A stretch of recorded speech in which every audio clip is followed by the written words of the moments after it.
Hello and welcome to another edition of the Battletech Anime Series Commentary. I'm JP Arbiter. I'm Mrs. Arbiter. And this is Battletech, Episode 10, Enemy of My Enemy. This is the episode where we get to see the clans can and will adapt to the ways of the Inner Sphere. Yes. The first hints of the, what would eventually be called the taint of the Inner Sphere, encroaching upon the clans, and things that will lead up directly to the Wars of Reaving. At least if you want to stretch it out that far. I don't think FASA envisioned the Wars of Reaving as written by Ben Rome. No, I doubt it too, but hey.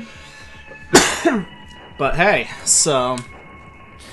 Anyway, it all starts with a very rare bit of space action. Wow, we're in space for once? Yeah. Yeah, it's been so long. One episode.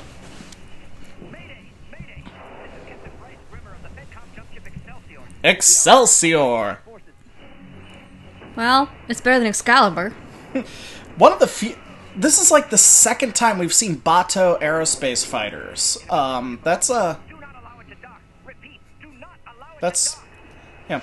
Wait, so elementals could manage in space? Actually, yes. They're not the most efficient thing in the face of the world, but they are vacuum capable.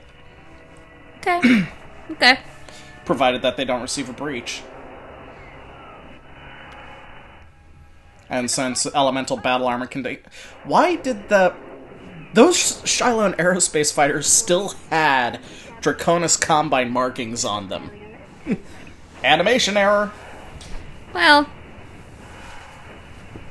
And why weren't they sucked out into space? To disastrous results?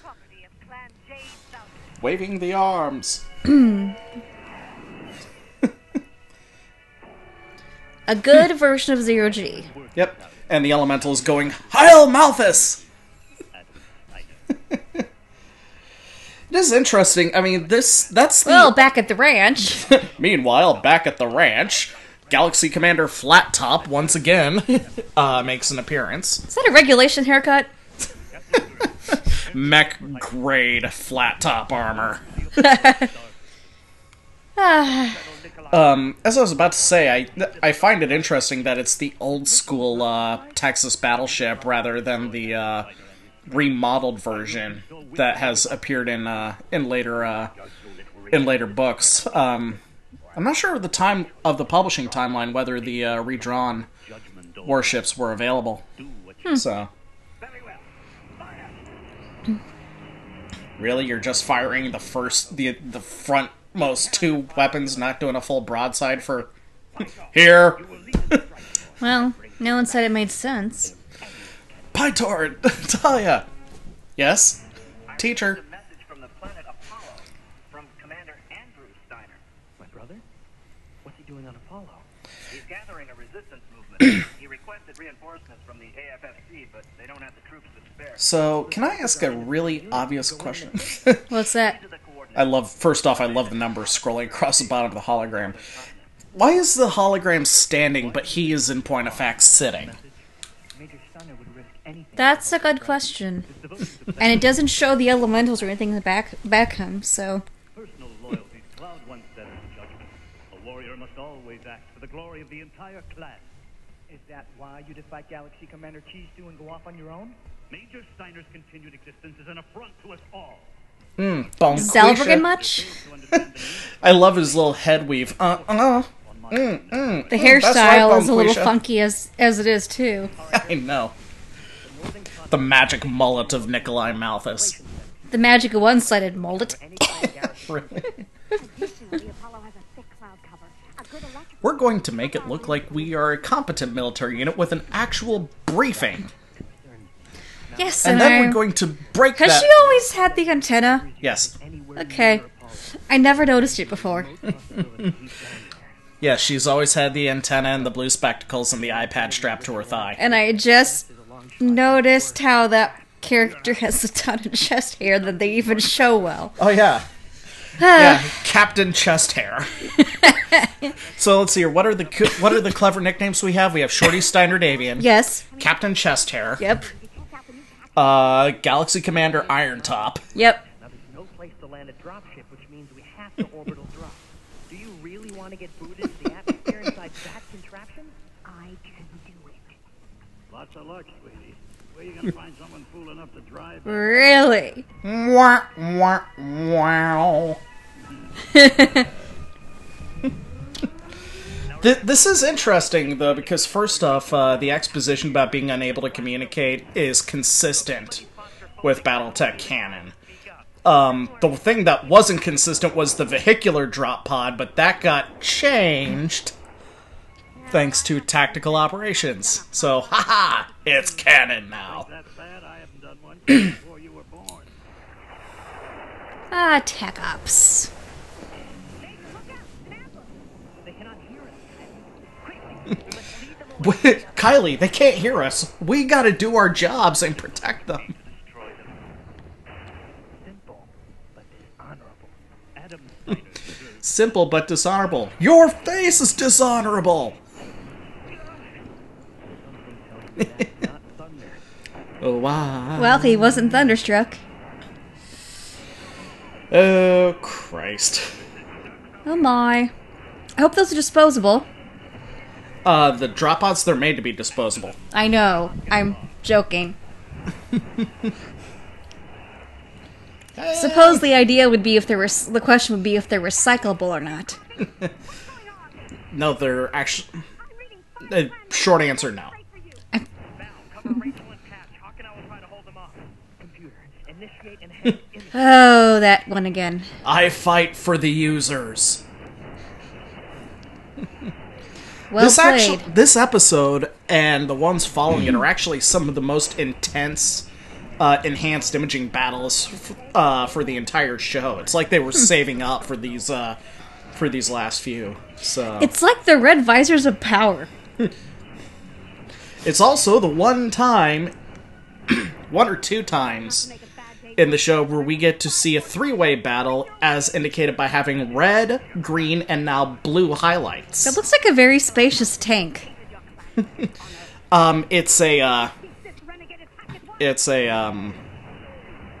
know It's an APC that's been modified into a mobile HQ. I know, but it looks awfully spacious for all that equipment. Well, it's designed to be spacious. This is one of those things where we normally joke about it, but in the case of that pack rat, it's perfectly justified. No, okay. Taste Unlike my the mechs. Azure lasers! Unlike the mechs with a very itty-bitty living space. Yep. It's important to note that the majority of these mechs between these two clan stars are Hunchback 2Cs, and thus easily able to be taken out. And yet they're not. Oh, no, they lose. Out of the 6 Hunchbacks, they lose 4 of them. Any sign of our Banshee squadron? So they do take damage. Yep. And they only ask that now? Well, they Where's were our busy air for a few support? minutes. Still in orbit. It takes them a few minutes sometimes. this combat will only result in further waste of valuable. Very, very, very important subnote here. That was the very brief beginnings of a traditional clan duel, with them circling at each other. Particularly with the Falcons and their preference for the Rorschach maneuver. Should I aid you in this unauthorized campaign, Nikolai? Once we succeed, my unit and I will return Help! to our own volition. You depleted my forces, I depleted yours. The only way we're gonna come out of this as winners is if we work together. Well bargained. I promise that you get to claim the credit before I stab you in the back. So wasn't it supposed to be bargained well and done? Yeah, it's never But I been guess really, it's potato. yeah, it's never been really consistent. So, The clan version of Old English? I prefer to think of it as dialect. I mean, let's say, since I've been playing Fallout 4 a lot lately, you know, let's talk about different dialects of in Boston. You know, you could say I met your sister and I had my hat on, But if you're South Boston, you say, I met your sister and had my hat on. They were ever here. The one time we get to see the axe used for, well, what axes are used for. Yes, versus axe to head. Spent months trying to teach him that information is ammunition, and he takes that advice now. Why the fuck is he Timing. listening to me? Remind me to go back and change that kid's grades to an F. Just out of spite. Timing. Yep. Some people really just don't have it. And that Axeman is fucked. Or is he? 2, maybe 3 AC-20 projectiles to the chest. A 65-tonner can't tank that. Well,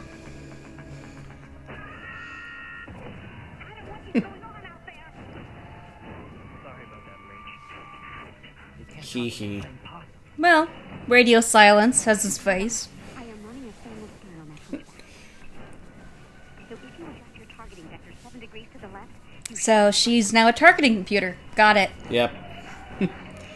Granted, that is kind of one of her roles, so... Well, I'm more curious as to how he's able to guide the missiles with such precision. Yet again, very spacious. Then again, it looks like he's sitting in the middle of a green screen with a massive captain's chair. No kidding. Oh, hey! The Strikers now get a salvaged Hunchback, Woohoo! which Hunchy. we will never see again. Yeah, spare parts. Oh, please, don't spoil the story on my account. I must go off and be the mysterious Asian Messiah again. Patch, Rachel, what are you doing here? I need the spare parts for Hawk's Mauler. I am Mech Warrior Pythor of Clan J Falcon. You have defeated me honorably. I am ready to Great, service your give us a briefing. All right, Pythor. You can start by helping me with the mech. Here. You want me to hit myself in the head? You're an ass. Now get to work. Are you sure we can trust him? Yeah, I won't make the No, the Clansers do as well as Drax with those expressions. before. You were They go over their heads. next. Star Colonel Nikolai Malthus is a renegade. He defeated Exposition, Inquisition. My inhibitions are gone. And that's why Ha! Light bulb moment. and then Malthus Ding. agreed to a truce, combining their forces to capture you. Rachel, I've got an idea. Can you Well, my accent reads as Pythor? enemy of my enemy is my friend. Exactly. I think so. Why? Particularly when you're the same clan. Trouble out there, we may be able to get them to start And thus the title of the episode. Roll credits. get back to the quiet. Ding! Bing, farther done.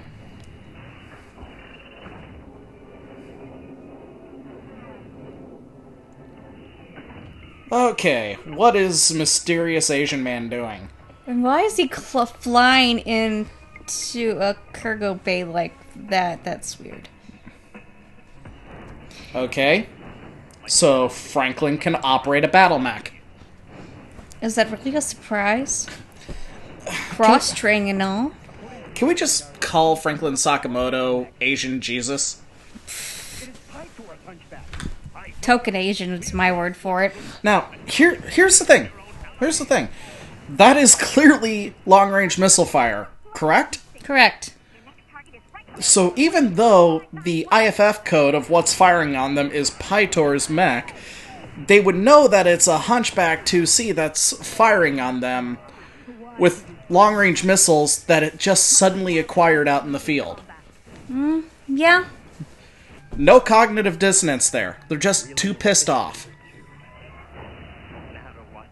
Feeding frenzy. Great. That's your explanation for it? We agreed to a truce, Nikolai. Why did you bring him up? Didn't he? It was your unit. Yep. And all 6 Hunchbacks are down. Pythor fired upon top. Interesting. Pythor now heads towards the survey station. I suggest Are they sure it's Pythor? Again, doesn't occur to them that, wait, that was long-range missile fire. I won't be playing the violin, but I'm sure sure it'll still pound clanners to the ground. So it ain't no fiddle, but it definitely will do the job. I think they're on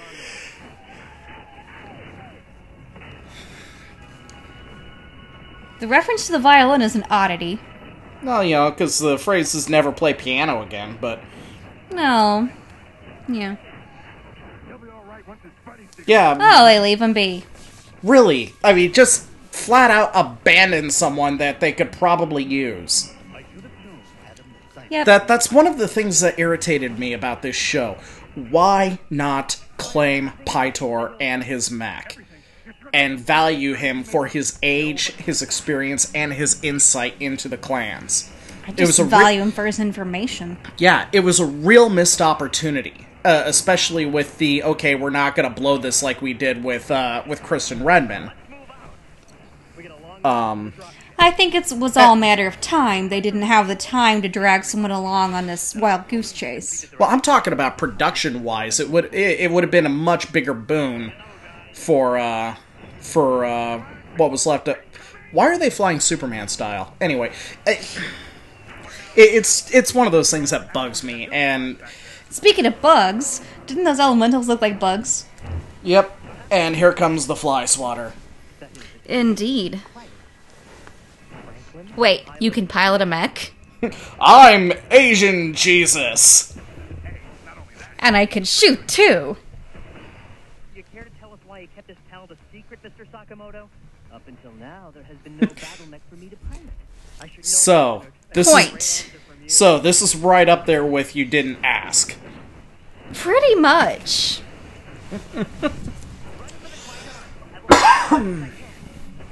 No, I led you into this trap, and now I'm going to get Malthus must be stopped, no matter the cost. Do, do, do, do.